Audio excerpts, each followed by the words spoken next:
आणि याच अनुषंगाने आज आम्ही पहिला प्रश्न विचारला आहे, तो समाजामध्ये तेढ निर्माण करण्यासाठी सातत्याने धार्मिक मुद्द्यांचा कुठेतरी आधार घेतला जातोय का या आशयाचा आहे. त्याच्यावरती प्रतिक्रिया काय आल्यात आपण पाहूयात मीडिया सेंटरला.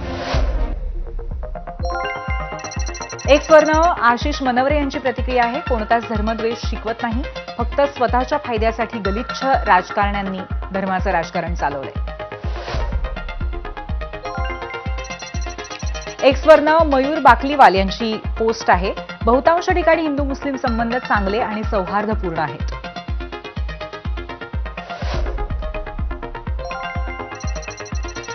मला जगात एकच धर्म दिसतोय आणि तो म्हणजे मानवता धर्म. सोपान सपकाळ यांची प्रतिक्रिया युट्यूबवरनं.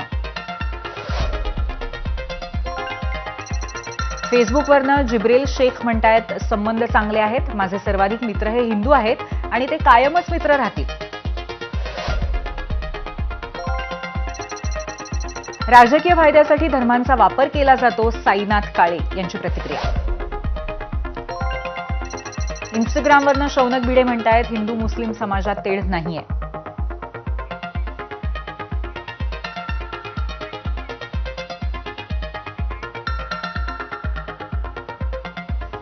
याच अनुषंगाने चर्चा करणार आहोत. आपल्या सोबत आहेत एमआयएमचे महाराष्ट्र अध्यक्ष इम्तियाज जलील, राष्ट्रवादीचे आमदार संग्राम जगताप आणि त्याचबरोबर भाजपचे माध्यम प्रमुख